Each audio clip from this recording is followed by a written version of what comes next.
Hola, buenas noches. Quiero compartirles mi historia y espero que me ayuden a hacérsela llegar a Raúl, ya que pienso que es diferente en cuanto a su temática y además les prometo que les va a gustar. Tengo que contar los antecedentes para poderlos poner en contexto. Todo empezó cuando estaba en la universidad y tomé una materia llamada El vampiro en la literatura. Básicamente, el objetivo de la clase era estudiar la figura del vampiro en relación a los eventos históricos de su época y cómo estos influían en la literatura de dicho género. Para nuestro examen final nos encargaron de desarrollar un tema o proyecto sobre lo aprendido en clase. Mi mejor amigo y yo tuvimos la idea de hacer una especie de anuncio clasificado, en donde se solicitaba un vampiro. El anuncio decía más o menos lo siguiente: se busca vampiro real. Esta es una publicación seria. Si eres uno y puedes probarlo, por favor, comunícate con nosotros. Por supuesto que nunca pensamos en contactar a Drácula o ningún otro vampiro con esto. Nuestro objetivo era más bien el medir dicho impacto que tendría el anuncio y estudiar la figura del vampiro actual mediante las personas que respondieran a él. Como queríamos que el anuncio tuviera un gran alcance, se nos ocurrió abrir una cuenta en el sitio Tumblr y así comenzamos. Poco a poco, la gente empezó a compartir nuestra publicación, que en un principio estaba en 2 idiomas, inglés y español. Nuestro pequeño experimento tuvo mucho más alcance de lo que hubiéramos imaginado. En unos días se volvió viral y fue compartido por personas de todo el mundo. Muchas de ellas nos hicieron el favor de traducir el anuncio a su idioma natal, y así es como de repente se encontraba traducido en más de 20 idiomas. También nos sorprendió mucho que habían personas que habían tomado el texto y lo habían impreso y pegado en sitios concurridos como universidades, estaciones de trenes, autobuses, bibliotecas, etc. E iba con un enlace a nuestro blog. Nos imaginamos que a la gente le parecía simpática esta idea o que a muchos de ellos eran fanáticos de los vampiros, no lo sé. Diariamente nos llegaban correos de personas aportando ideas al proyecto o que eran vampiros, queriendo contactarnos. Bueno, resultaban en su mayoría chicos con una gran afición a estos seres de la noche, personas con fetiches extraños y algunos cuantos bromistas, eso sí. Nuestro proyecto concluyó con éxito y una buena nota final, y poco a poco nos fuimos olvidando del blog y en consecuencia la gente también dejó de compartir y escribir. Meses después, se estrenó en el cine la última película de Harry Potter, y bueno, como fan de la saga, tenía la costumbre de ir a la premiere de todas las películas. En esta ocasión me acompañó una amiga, quien es más joven que yo, y sus padres eran bastante estrictos con ella. De hecho, fue un gran logro que la dejaran ir, ya que en las premiere siempre son a la medianoche, y estas películas duran aproximadamente unas, ¿3 horas? Y en efecto, salimos del cine casi a las 4 de la mañana. Los papás de mi amiga ya estaban bastante molestos. Yo les iba a pedir de favor que me dieran un ride a mi casa, pero los vi con tan mala cara que no quise hacerlo. Les dije que iban a pasar por mí, cosa que no era cierta, ya que yo contaba con ellos. Se me hizo fácil bajar al estacionamiento del centro comercial en el que está el cine y buscar el sitio de taxis, pero bueno, por la hora ya no había absolutamente nadie. Me empecé a preocupar de cómo me iba a regresar a mi casa, ya que se me había descargado la batería y el centro comercial en donde me encontraba estaba en medio de una gran autopista, es decir, no pasaban camiones ni taxis vacíos, y mucho menos a esa hora. En mi desesperación, pensé en salir del centro comercial y bueno, esperar que algún taxi milagrosamente pasara. Estuve ahí unos, 5 minutos. Ya estaba bastante angustiada, cuando de repente llegó un vehículo blanco que pensé que era un taxi de sitio, ya que los taxis en mi ciudad son de dicho color. Aunque no tenía el letrero de taxi, pero muchas veces están los llamados taxis ejecutivos, que son vehículos normales y de hecho un poco más de lujo. El chofer se detuvo en la entrada y me dijo: ¿Usted me llamó, señorita? Mi primer pensamiento fue que quizá alguien todavía estaba dentro del centro comercial y que había pedido ese taxi, pero que era mi oportunidad para poder regresarme a mi casa. Sin pensarlo, le dije rápidamente que sí, que yo lo había pedido, y me acerqué al vehículo. A ver, voy a hacer una aclaración importante sobre el chofer, ya que como mujer joven, estoy al tanto del peligro que conlleva subirse al auto de un desconocido. De primera intención, el chofer parecía un hombre bastante mayor, como de unos 70 y tantos, muy encorvado, pero de buen aspecto. Espero darme a entender con esto último. Se veía como una persona de buena posición económica por el aspecto de su ropa. Su piel era muy blanca y tenía el aspecto de un extranjero. Lo que me generó confianza fue que principalmente, debido a su edad, parecía una persona indefensa. Digo, que me podía ser un abuelito, pensé. Pero seguido de este pensamiento, también hubo algo muy raro. Una sensación casi hipnótica. Esto de pronto me incitó a subirme sin cuestionarme ninguna otra cosa. Esto último lo recuerdo muy bien, porque ahora, varios años después de que he podido pensar esa historia con calma, me hace mucho ruido el hecho de que una fuerza extraña, como robándome la voluntad, me haya incitado a subir al taxi. ¿Qué hacía ahí si parecía no haber nadie más que estuviera esperando? ¿Quién lo había pedido? ¿Realmente era un taxi ejecutivo? Todo esto por un momento me pareció sin importancia. Cerré la puerta y le indiqué mi dirección al chofer. Iba nerviosa, pues ya era muy tarde y seguramente me esperaba algún regaño de mi mamá.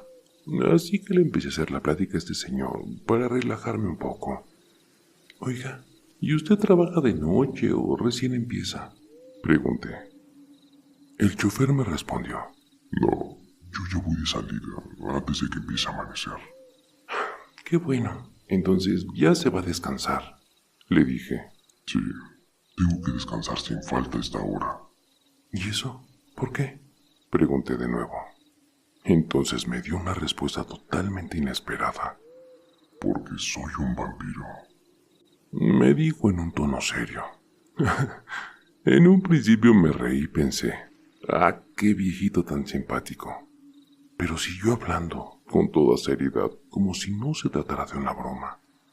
En un rato me voy a mi casa y cierro todo muy bien para que esté todo muy oscuro. Ahí descanso todo el día. En ese momento dejé de reírme porque ya no me pareció gracioso, sino incómodo. Lo que terminó por incomodarme aún más fue que cuando paramos en algún semáforo, con la luz de la lámpara de la calle, pude ver su rostro con mayor detalle por el retrovisor. Me impactó mucho el resplandor de sus dientes. Quizás esperen que les diga que tenía colmillos o algo así, pero no, nada de eso. Tenía, hasta donde pude ver mientras abría la boca y hablaba, todos los dientes en su lugar. No le faltaba ninguno que fuera visible. Pero sus dientes se encontraban en el peor aspecto que he visto. Se veían podridos, de color oscuro. Esto me asustó bastante, ya que cuando lo noté, pensé que a su edad, lo normal sería que le faltaran algunos dientes. Y suponiendo que los tenía todos, por buena genética o algo así, era imposible que esos dientes en tan mal estado se mantuvieran ahí. Mientras tanto, el chofer siguió contándome a detalle y con absoluta seriedad en su tono de voz, que durante el día dormía y que su casa estaba adaptada para mantenerse oscura. Yo no podía dejar de pensar en lo extraño de toda esta situación, y de pronto no supe qué más responderle. Él seguía hablando, mientras yo trataba de mantenerme alerta y ponía atención al camino. No faltaba mucho para terminar el viaje. Me bajé algunas cuantas cuadras antes de llegar a mi casa porque toda esta situación ya me tenía con los nervios de punta. Intentaba calmarme, pensando que el viejito tenía un humor tan negro como sus dientes, y que seguramente se estaba dando la carcajada de su vida luego de que me bajé del carro. Ya en mi casa y dándole varias vueltas al asunto, de repente recordé ese anuncio de unos meses atrás. Se busca vampiro real. Esta es una publicación seria. Si eres uno y puedes probarlo, por favor, comunícate con nosotros. Nunca más en todo este tiempo tomando taxis, Uber y otros servicios de transporte he vuelto a ver ese señor. Aunque bueno, tampoco estoy muy segura de querer volver a verlo. Gracias a todos por leer. Sé que ha sido bastante largo, pero espero que les haya gustado. Por favor, cuéntenme sus opiniones y si a alguien más de aquí le ha pasado algo parecido. Me gustaría saber que no he sido la única que ha vivido algo así. Gracias por leer.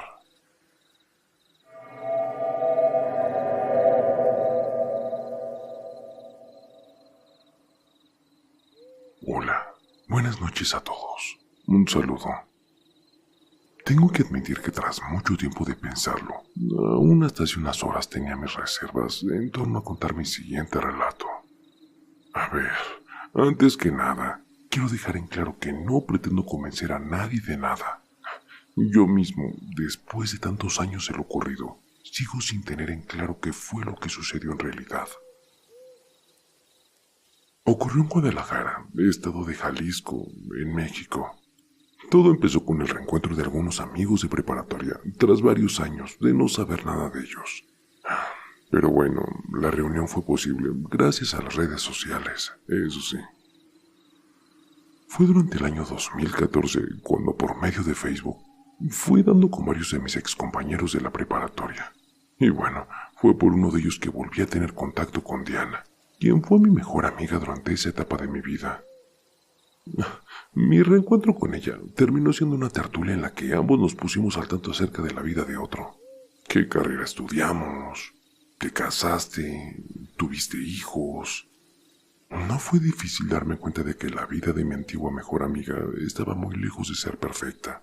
Pero bueno, me alegró confirmar que aún tenía la confianza suficiente para ser honesta conmigo, tal y como lo confirmé al escucharla contarme lo difíciles que habían sido los últimos meses para su familia, debido al desempleo de su esposo y bueno, en fin. Y bueno, Agustín, o sea, su esposo, ya tenía algunas semanas sin conseguir un trabajo. Yo me ofrecí para ayudarle a encontrar algo. Y si bien en la empresa en donde yo laboraba por aquella época no contaba con vacantes, en ese momento 2 de mis amigos más cercanos, conocidos desde la universidad, laboraban en la empresa encargada de la construcción del Mercado Corona. Tras aquel incendio, ¿recuerdan? Ocurrido a mitades del 2014. Se trataba de un empleo muy lejano a la carrera que Agustín había estudiado, pero ambos se mostraron emocionados con la posibilidad de poder encontrar la estabilidad financiera. Bueno, por lo menos hasta que pudieran hallar algo más cercano a la carrera que estudió, eso sí. Fue solo cuestión de solicitar algunos favores y asegurarle a Gerardo que Agustín era una persona confiable, lógico, para que le dieran una oportunidad en la obra de reconstrucción del mercado. Agustín se comprometió con la oportunidad laboral, agradeciendo incluso que fuera durante el turno nocturno. Esto le permitiría generar ingresos, al tiempo que seguía buscando un empleo más afín a su carrera durante el día. Tras casi 2 meses de trabajo, tanto Gerardo como Alberto, los amigos a quienes les pedí el favor, se mostraron más que satisfechos por el desempeño de Agustín. Incluso estaban considerando en ofrecerle un contrato de planta y así poderlo promover para un mejor puesto. Yo me sentía bastante bien conmigo mismo por haber podido ayudar a Diana. Pero fue en este punto donde todo se torció. Todo comenzó con una llamada a mi trabajo a mitad de la mañana del último lunes del mes de julio del 2015. La voz al otro lado de la línea me resultó extraña y desconocida en un primer instante. Y no fue sino hasta la tercera o cuarta frase que estuve seguro de quién era la persona que se encontraba del otro lado del teléfono. Lo que comenzó con una llamada tímida y retraída se transformó de pronto en una desesperada petición de ayuda por parte de Diana para poder encontrar a su esposo. Esa misma mañana me reuní con mi amiga y tras confirmarle que tenía casi un mes sin cruzar palabra con Agustín, ella me contó lo que al parecer es una de las historias más raras que jamás he escuchado. Y bueno, que a continuación les comparto tal y como la escuché en boca de ella. Te digo que algo le pasó a Fernando, lo sé. Insistía mientras sacaba su pequeño teléfono móvil y me lo acercaba al rostro, mostrándome una imagen pixelada de baja resolución, y que para colmo había sido tomada con muy poca luz. No obstante, era posible distinguir lo que se mostraba en el pequeño recuadro. Un ataúd, aunque uno muy distinto a cualquier otro que yo pudiese haber visto, pues este parecía ser de metal, en un estado bastante deplorable que reflejaba el paso de bastantes años. No me fue posible analizar la foto a profundidad en un primer instante, pues la mano nerviosa de Diana manipulaba el móvil, cambiando una segunda imagen en la que parecía ser una persona. O bueno, más concretamente dicho, era un rostro. Ese tenía un semblante enfermo, carente de color, el cual resaltaba más por las marcas de tierra que se aparecían en algunos puntos de aquella cara de ojos cerrados y facciones demacradas. Finalmente le pregunté qué era aquello que estaba viendo, y tras unos segundos de silencio durante los que Diana se me quedó mirando con lágrimas, le prometí que fuera lo que fuera, podía confiar en mí. Le aseguré que le creería, pero necesitaba saber de qué iba todo aquello porque realmente, para este punto, ya me estaba asustando. Esas fotos me las mandó Agustín, y fue lo último que me envió antes de desaparecer. Sintiendo un vacío en la boca del estómago, alargué la mano tomando de nuevo el pequeño Motorola y miré de nueva cuenta el par de fotografías. Agustín me llamó por última vez la noche del sábado. Dijo que lo habían encontrado en la construcción y después me mandó esas fotos. Me contó que el jefe de turno les prohibió decir nada en cuanto lo vio, que la intención de esta persona era abrir el ataúd.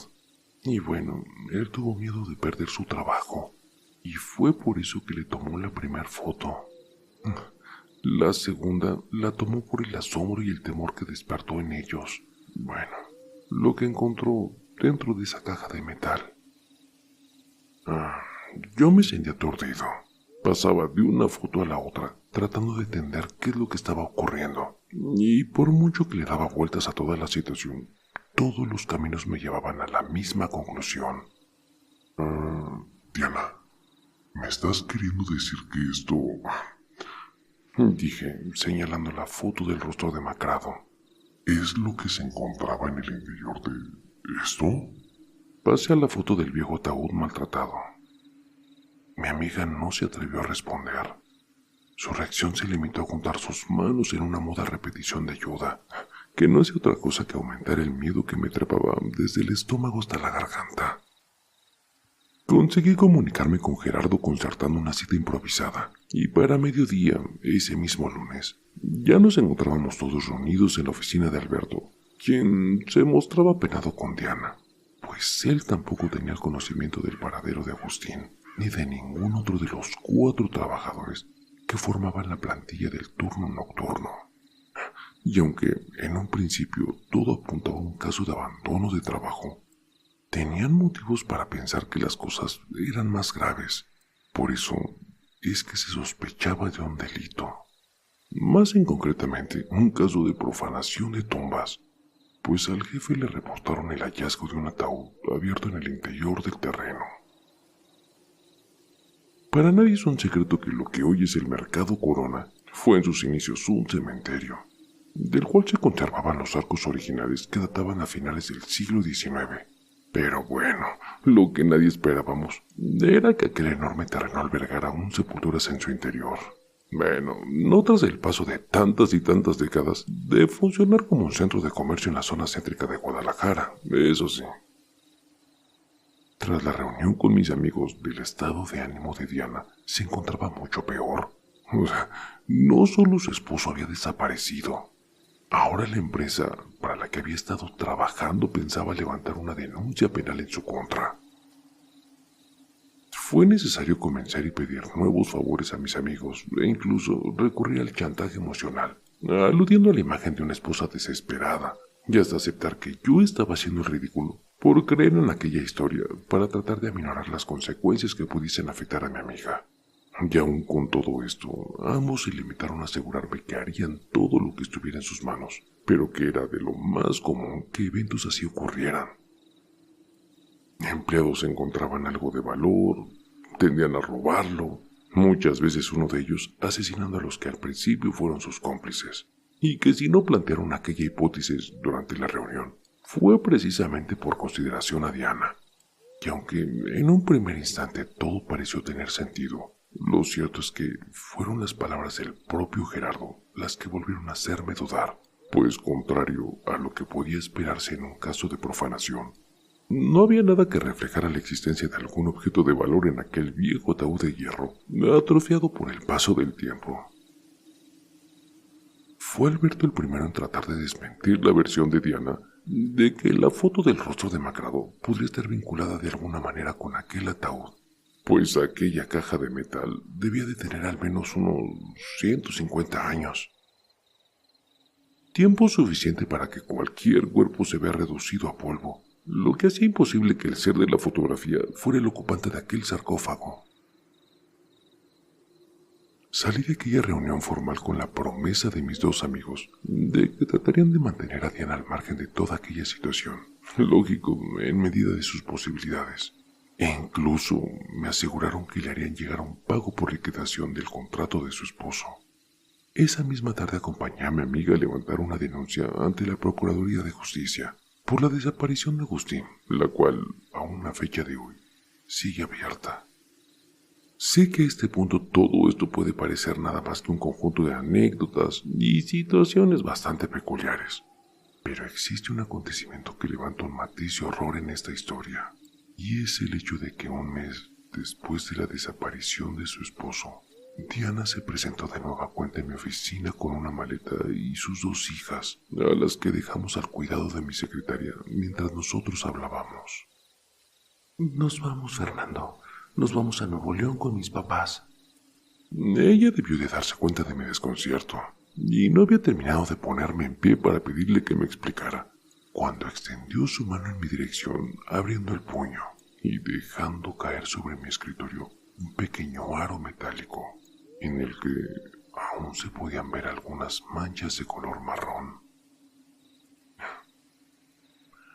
Un balbuceo murió en mis brazos cuando ella, cruzando los brazos nerviosa, volvió a hablar.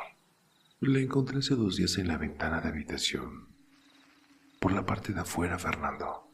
Me aseguró, abrazándose a sí misma en un claro intento por controlar el temblor que no dejaba de hacerle estremecer. Como dije en un principio, no pretendo convencer a nadie de nada. Pero aún hoy, años después de que ocurrió todo esto, aún hay noches en las que siento un profundo temor al pensar en aquel anillo manchado con sangre seca, el cual, asegura Diana, su esposo, jamás se quitaba. Pero aún más aterrador que eso es el pensar en cómo pudo llegar hasta el alféizar de la ventana, en el quinto piso de una torre de departamentos, por la parte externa de una ventana, que no se puede abrir porque está hecha de una sola pieza, y que para romper la sortija, mi amiga tuvo que romper el vidrio. Gracias por leerme.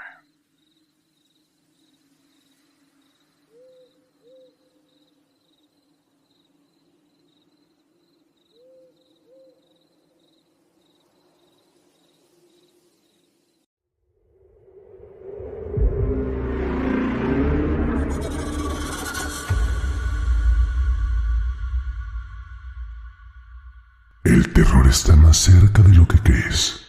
Y no lo digo yo, lo dicen ellos. Escucha bien, Raúl, esto es para ti, con tu canal de terapia de terror, sí. Así es, relatos siniestros, historias escalofriantes, un podcast que te mantiene al filo emocionante. Pesadilla de terror, cada historia me atrapa. Raúl en YouTube llevándonos a otra escapa. Me enloqueces con tus cuentos del miedo, un suspenso intenso que me pone los pelos de punta.